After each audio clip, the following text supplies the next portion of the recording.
guys, Entertain ASMR here, and today I'm going to be showing off my Star Wars Steelbook collection, and I have pretty much all movies here for the most part, except Solo. I never picked that one up, but some of you might know this, some of you might not. I'm a huge Star Wars fan, and I'm just going to be talking a little bit about each movie, my favorite parts. I'm gonna try to keep the negativity out of here. I know some people don't like all Star Wars movies.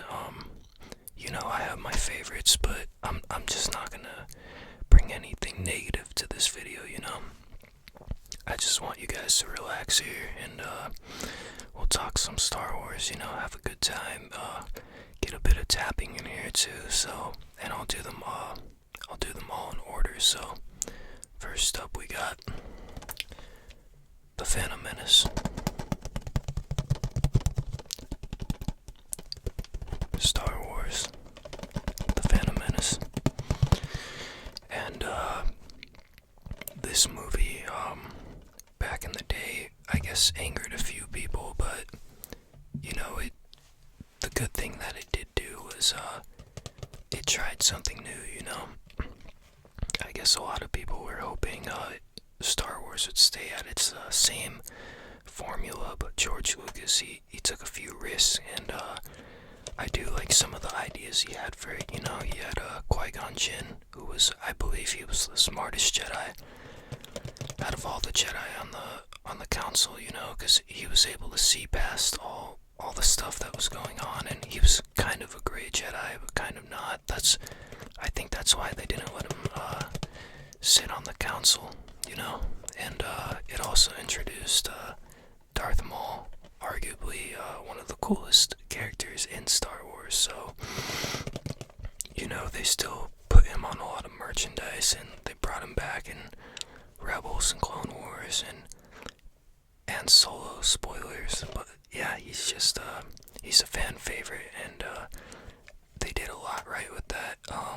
I wasn't too much of a fan of Kid Anakin, but I understand what Lucas was going with that for. So yeah, that was a interesting thing that he did. I think most people were hoping Anakin would just be Luke's age right when they started off, but they did that in the next one. Trying to think, the pod racing. I think that was really cool, There's just a lot of unique things about this movie. It brought a lot of politics into Star Wars too, did a lot of expanding on the mythos. We got to see Palpatine before he was even Emperor. So I think that's really cool. The music was fantastic too. John Williams did a great job, but that's all the great things I have to say about the Phantom Menace. Okay, just gonna put that one down here. Okay, next up I have Attack of the Clones. Attack of the Clones, Star Wars Attack of the Clones. This introduced Count Dooku, who was the master of Qui-Gon, an amazing character, portrayed by Christopher Lee, and it introduced Geonosis, which is one of my favorite planets in Star Wars. I think the arena battle was really cool too. We got to see where the clones came from, and it's kind of interesting how the Jedi are just, they're willing to use this random clone army that they just found just to fight this upcoming war. You kind of see like the struggle with the Jedi. They're conflicted about everything that's going on, and then Dooku even tells Obi-Wan that the Sith have infiltrated the Senate too, and he just doesn't believe anything, but he's telling him the truth, and it makes for an interesting dynamic because Obi-Wan's the apprentice of Qui-Gon, so that's his master's master, and he's telling him the truth and everything. And some people say objectively Count Dooku, he wasn't evil, but I'm not gonna get into all that, that's a lot to explain, but yeah, we got to see clone troopers, we got to see Anakin slowly start his turn the dark side when he started killing all the Tusken Raiders that murdered his mom. I think that's a big moment for his character, and then the Clone Wars kind of picks up a lot, on all of that. Yeah, Jango Fett was really cool. It's interesting to see where Boba Fett came from. We get to see the Geonosians design the Death Star. They didn't design the weapon. That happens in Rogue One. With I believe Jyn Erso's dad designs that weapon, but just gonna put that one down there. Next up, we have, you guys aren't gonna believe this one, a Steelbook version of the Clone Wars, brand new. I believe this is the rarest Star Wars Steelbook in the world. I'm not kidding, because this is an unopened copy, and I believe only 1,000 of these were ever printed in the Netherlands. So get you guys a bit of plastic tapping sounds here. Yeah, only about 1,000 of these were ever made. So, and I think this is the only unopened copy in the world. And you'll notice on my Steelbooks, I got little custom labels on the side, so they all match up. I don't know what happened to my Rogue One that I got, but I almost forgot to talk about this one. Interesting things about this one. I guess it started off the Clone Wars show. This is the first time we ever see Ahsoka Tano, one of my favorite characters. It had a weird plot with Jabba's son being kidnapped by Dooku and him trying to blame it on the Jedi.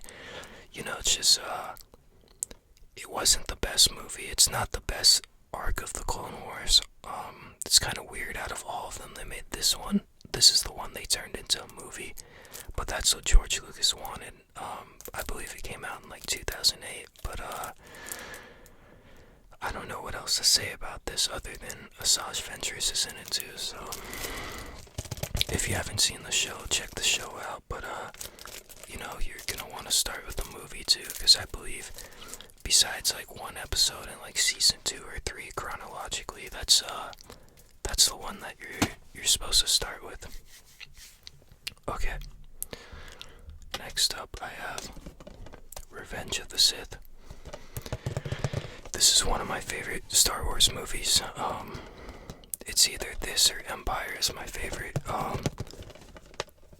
This one, it kind of has like an old Shakespearean like hero's downfall, hero tragedy. Anakin's fall to the dark side. The music's fantastic. I love all the subplots going on at once. You really see like the tail end of the Clone Wars, the visuals were great in it, the characters were great. There's just so much about this that I like. General Grievous, he's an awesome character. I really like his design, his battle with Obi-Wan, Mace Windu kicking Palpatine's ass, and then Anakin comes in and just messes everything up. But yeah, this one, I could watch this one probably every month. This one and Empire are definitely my favorites, and maybe Return of the Jedi too. They're just, the ones I've probably watched the most. The final battle in this with Anakin and Obi-Wan, or Vader and Obi-Wan, it's amazing, and I wish they would make another one like this. Hopefully if they make Old Republic movies, I would definitely love to see something like that, because who doesn't like epic lightsaber battles, Definitely would like to see that again in a movie. I know the sequels have been kind of lacking in those, but they're doing their own thing, Next up, this is another interesting one. I have Rebels Season 1. And I plan on putting all the season Blu-ray discs in here. You see, you got the Inquisitor on the back here, the Grand Inquisitor. He was an interesting character. You find out he's like one of the, spoilers, he's one of the Jedi Temple guards. got Ezra, Sabine, Hera. I'm forgetting Kanan, and I believe it's Seb. Yeah, and Chopper. It's been a while since I've seen the show, I haven't seen it since they finished it, but it had some really interesting arcs in it. They kind of expanded a lot on some of the stuff that happened in the Clone Wars, we get more to Maul, more to Ahsoka, and then big spoilers here. If you don't want big spoilers for this one, don't listen to what I'm about to say, just skip forward about 20 seconds, but they introduced time travel in Star Wars, they have that, like, the gateway between worlds, so that's really interesting. They did a lot of stuff in that show that, expanded on the lore a lot, and I think that's, excuse me, I'm gonna get some water. I think that's, one of the most important things to do, with Star Wars. If you're not expanding on lore with what you're doing, it doesn't have as much of an impact. That's just my opinion on Star Wars, so I kind of wish that the sequels dove into lore a bit more, showed us more alien species, more planets, tell us what's going on, with the New Republic, like where are they while all this is going on, I know the capital gets blown up, but I'm diving into the sequels, we're not there yet. Next up, Rogue One. Another one of my personal favorites, actually. I think this is the best Disney Star Wars movie. I love Krennic, he's a really cool villain. I love how, he puts his pride before anything else with, he wants to be recognized for the Death Star, and, it's just an interesting dynamic between him and, Tarkin, and I really love the CG that they did for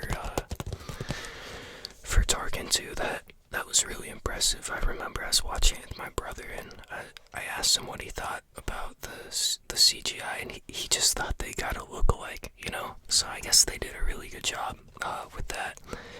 Jyn Erso's, she's a cool character. I like, the dynamic between her and what's going on with her dad, with, building the super weapon for the Death Star, and then, the ending of that movie when they all die, I think it was really well done. That's the only way they could have done it,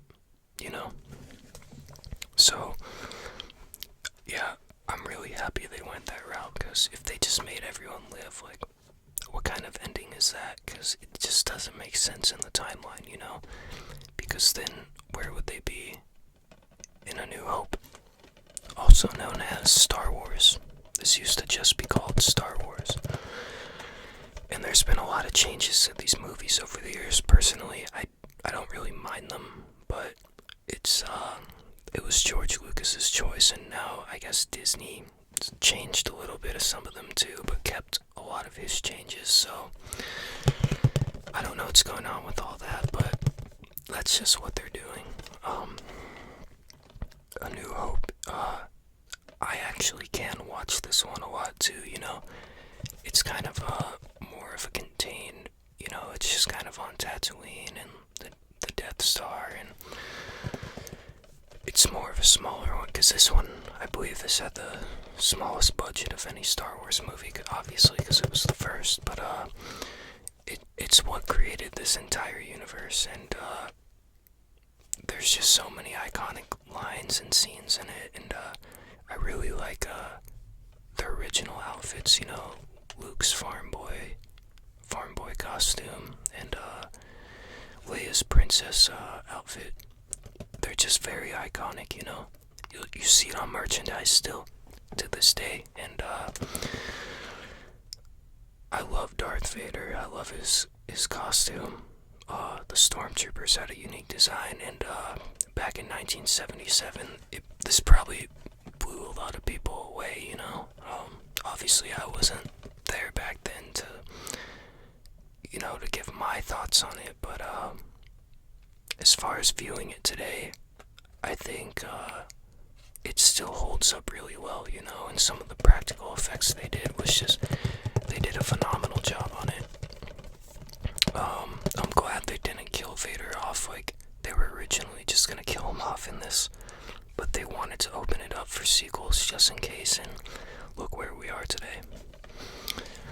Oh, fun fact about this one, you can see the actor's eyes inside Vader's helmet when he's in his TIE fighter chasing Luke when they're doing the Death Star run. So next time you watch that, try to look for it. I think it's really interesting because obviously it's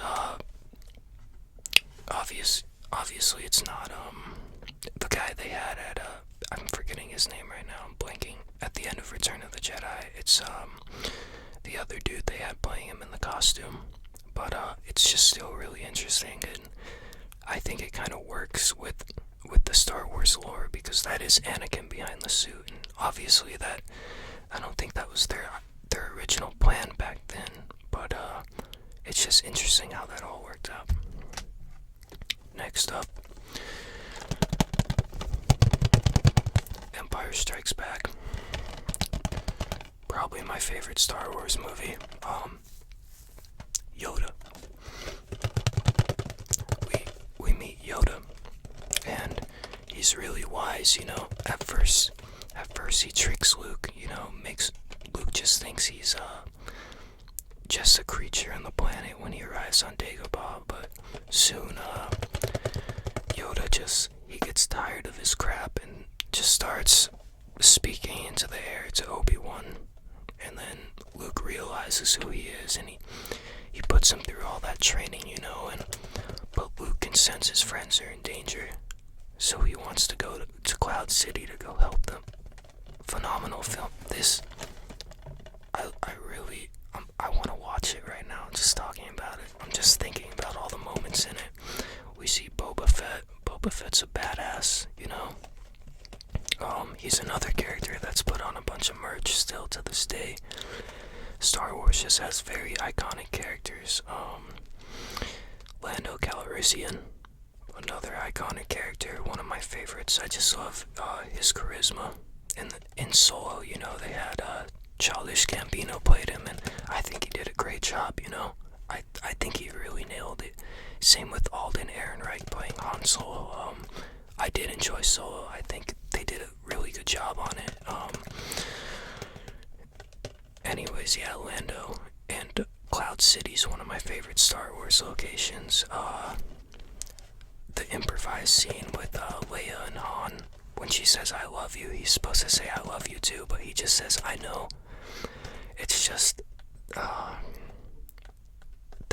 with Star Wars, there was so much accidental stuff that just worked so much with the movies, and like even coming down to the first one, George Lucas's wife edited a lot of the scenes. Like, she changed the scenes around and put music in different spots, and like she really fixed it up from the other cut, and you know, I just think all that was great about the first one. They did it even better in this one, you know.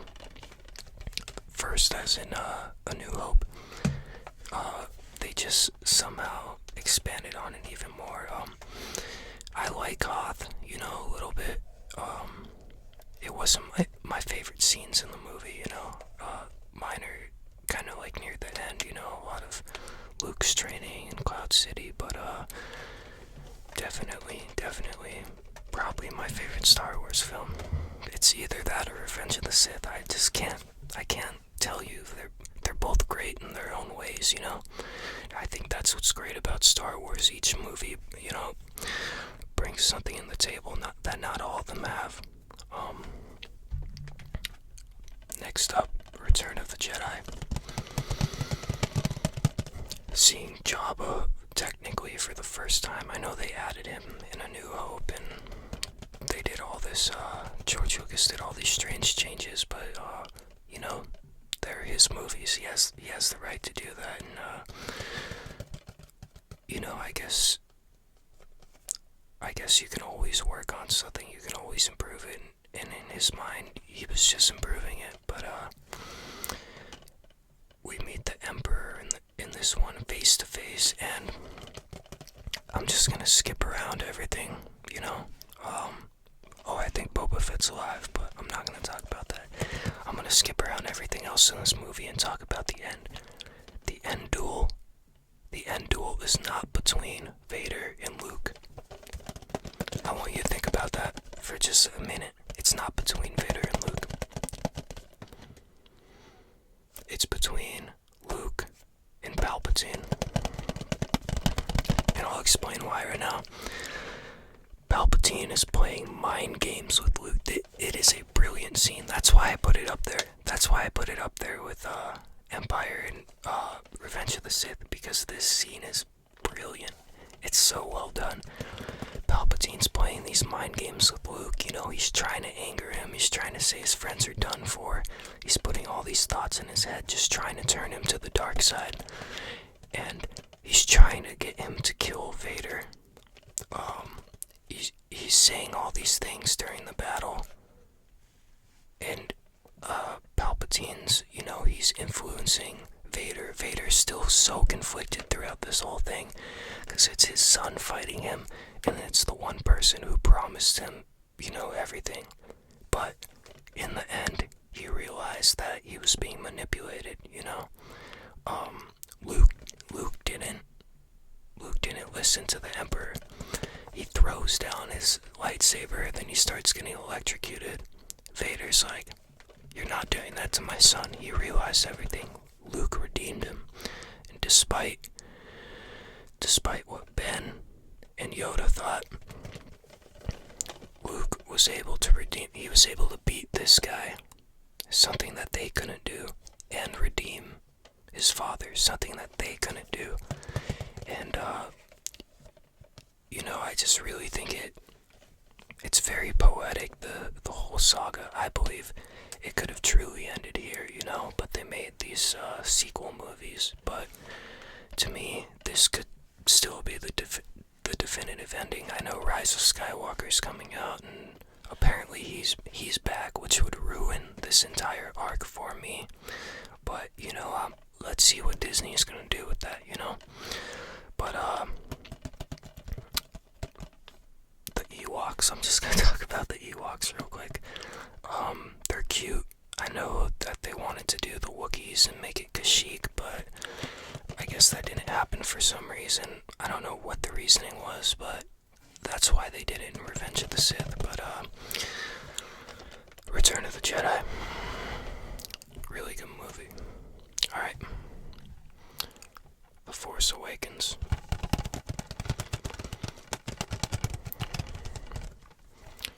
Kylo Ren's a really cool character. I thought it was kind of predictable.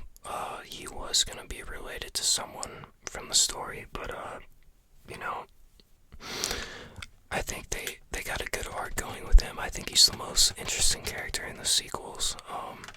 I also like the little cop out they did with, they make you think Finn's gonna be the Jedi, but it turns out to be Rey. Maz Kanata's a cool character. I really like her. You know, her little temple. She's got the Mandalorian flag up there, and this does have a lot of similarities to A New Hope, but I think they just did that kind of just to reel people back into Star Wars. You know, they kind of played it the safe route. I guess J.J. Abrams is best at that, but you know, I think it worked out well for them. I saw this about 4 times in theaters. I didn't think it was too bad, you know. I was excited to see what they did going forward. The visuals were great. That's the one thing I will give the sequel trilogy is they have fantastic visuals. Their movies look great. And last up here, we have The Last Jedi. Star Wars The Last Jedi.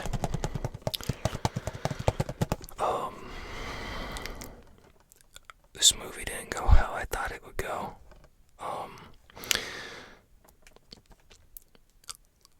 What they did with Luke, I don't think that's how Luke, you know, would operate, but hey, this is what Disney decided to do with their the story on this one. I really like the visuals again. The scene where Holdo goes through that fleet there. It's very beautiful. Also, I think the throne room was really cool. I like the CGI they did for Snoke, you know, and him shooting lightning into the ground to attack Kylo. I think that was really cool. I like Octu, it's a really cool planet. I thought Canobite was a bit weird in that the suits that everyone was wearing was a little too,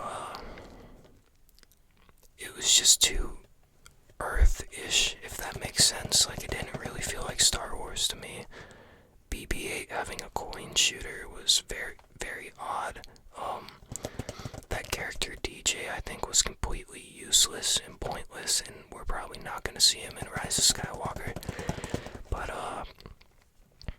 and I also think that they just made porgs just to sell merchandise. You know, they didn't really have a big, like, not really much of a big, story element to them, but I guess you could say the same about Ewoks, but that's not true because they helped defeat the Empire on the Forest Moon of Endor. So this is probably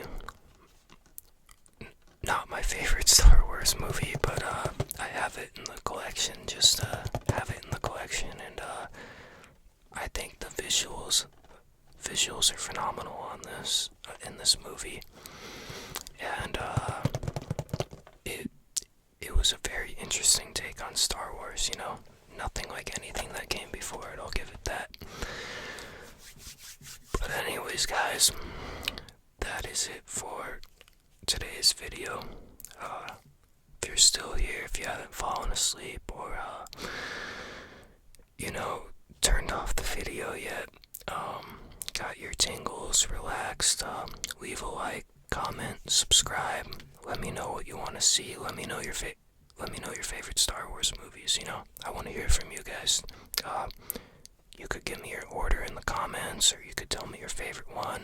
You know, I want feedback from you guys. You know, I want to build up a community. As you guys could see, I always respond to stuff too. I like interacting with you guys, and you know, I want to show you guys what you want to see. This is a little different than most of the video game stuff I've been doing recently. I'm still gonna get to that sound assortment video too. I'm also sorry that the videos are about like a week apart now. I'll try to do 2 to 3 videos a week again like I used to. It's just kind of been kind of weird lately as far as my schedule, but once I get everything down how I want it to be, the uploads will be like how they were again. I'll try to get one out in the next 3-4 days or so. But anyways, guys, thanks for coming out tonight. Hope you have a good one. Bye.